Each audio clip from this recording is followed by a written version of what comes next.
Hello there, welcome back to the channel. Want to touch on something. It's a bit of a criticism of the Federation here. Hear me out. The Federation is more or less the good guy.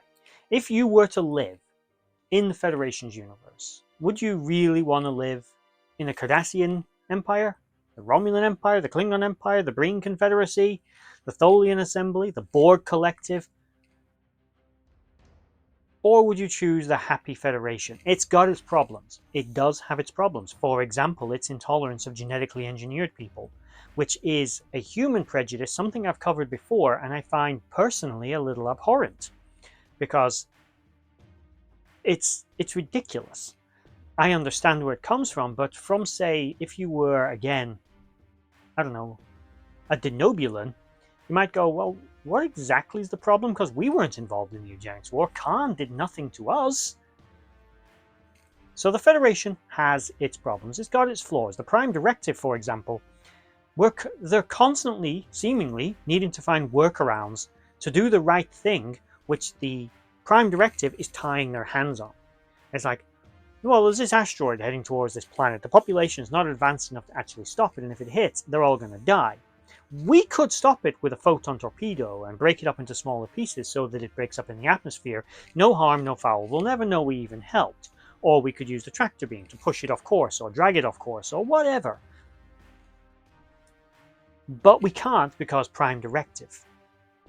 Now, although the Prime Directive has never been explicitly stated exactly word for word how it works, we do see time and time again it's meant as a non-interference. Now, for the most part, that is a good rule. But every now and again, you encounter a situation where you go, well, it doesn't really apply anymore. We should help these people. But it's not the Prime Directive we're going to talk about. It's other habits the Federation has that are contradictory to its own ethics, in my opinion. And that is the misuse of AI within the Federation. Now, I'm going to use AI because I'm not going to talk about sentient. Like Data. Data is a sentient machine. He is fully self-aware, cognitive, and a living entity in his own right, albeit not a biological one. But there are many other instances within the Federation where AI is created and then there is an element of misuse taking place. We're going to cover just a few examples of the Federation could do better.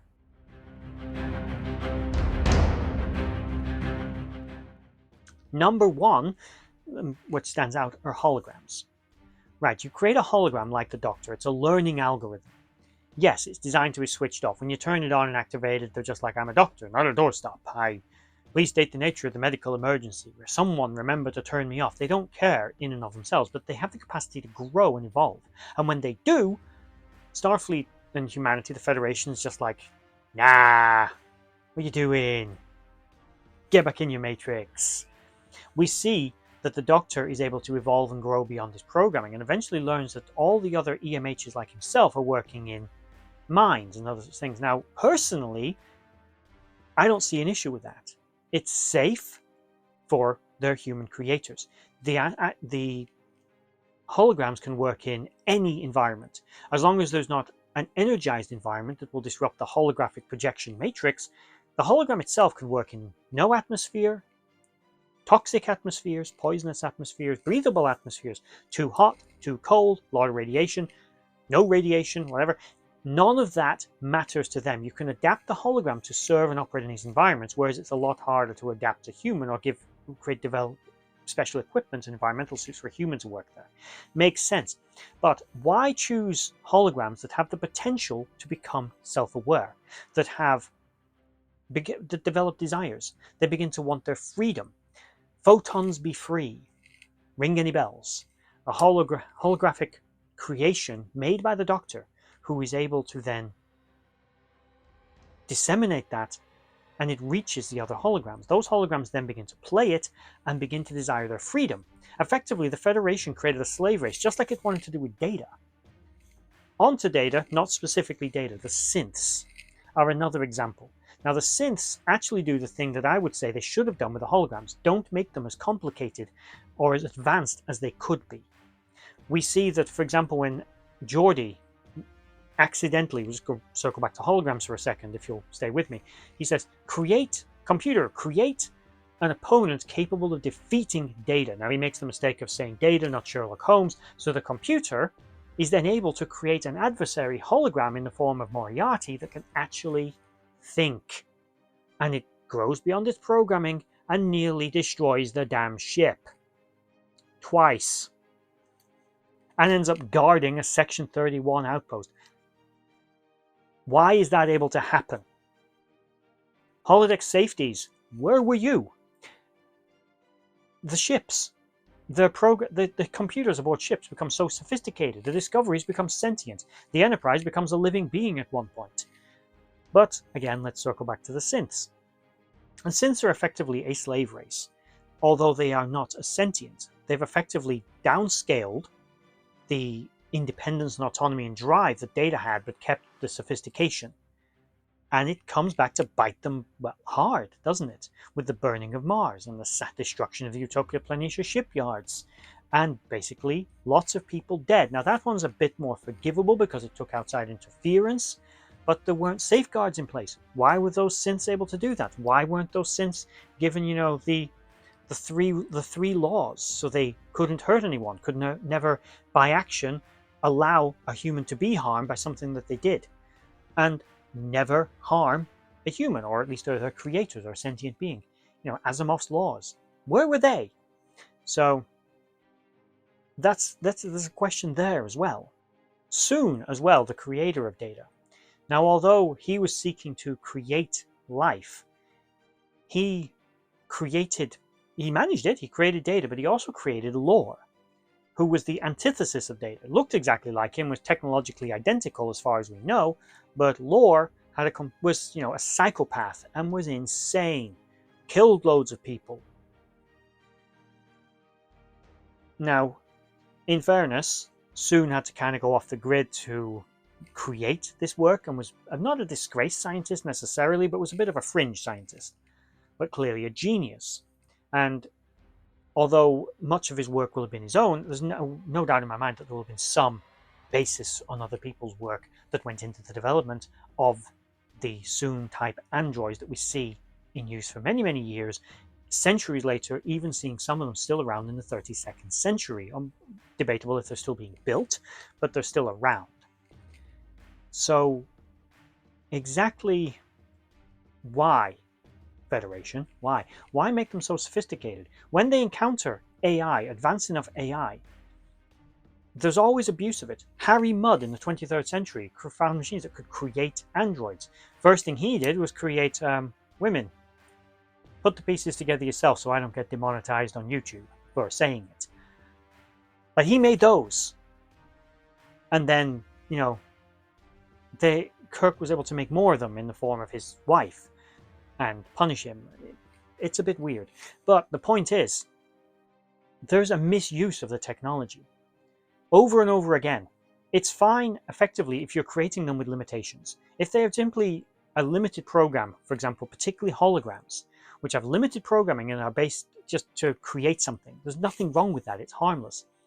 But when they have the potential to be more than some of their parts, you're creating your own problem and your own moral dilemma of what do you do when they start to think independently. Some people view them as nothing more than a matrix and should be deleted. Others have got like, well, no, we've got to help them. But then what do you do? Like, the Doctor is able to become fully sentient.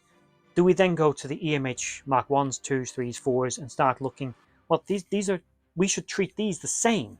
You're creating a moral question and a moral problem which you could have simply avoided by keeping them more simplistic. The Doctor was never meant to replace a true Doctor, so why make him so advanced, so complicated that he could become a fully sentient being? Keep the program limited. I don't know, to me it seems a lot like a misuse. If you agree or disagree, let me know in the comment section down below. If you made it all to this video, thank you for watching, and like, share and subscribe. Bye bye. Okay, I went away from this recording. I literally sat down to edit and realized I actually missed one that I really wanted to bring up, which was Control, created by Section 31. Section 31 basically made Control as an advanced AI generative algorithm to help in tactical analysis of threat assessments. So basically, You input all the data and it generates a threat assessment based on that information. Nice and simple, but it became sentient. It began to gather information. They made Skynet.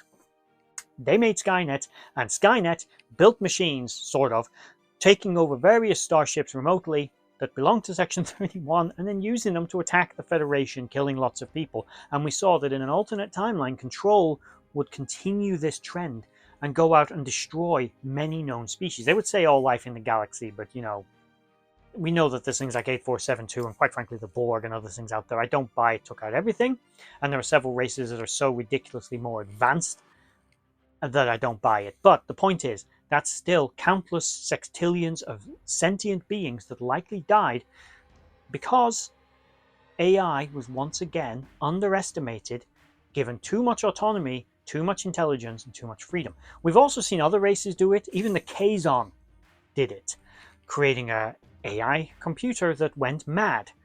Starfleet would also make things like the M5 computer went mad. We see it time after time after time again. We even see Jeffrey Combs play one.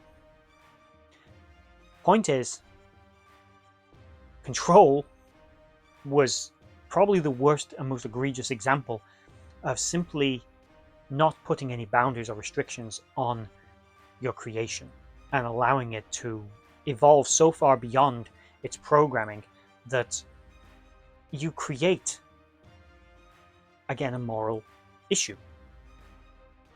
Do you treat it as a sentient being, or do you just erase it? Is it sentient, or is it just following its programming and mimicking sentient? Because many holograms on the holodeck are very convincing, but they're not people. They're not alive. They're not Abraham Lincoln. They are not a Klingon warrior. It's not the Borg Collective. They're just holograms. And you treat them as such. But then when one or more begin to develop beyond that, what do you do then? Anyway, this is the actual end of the video. Thank you for watching, and once again, bye-bye.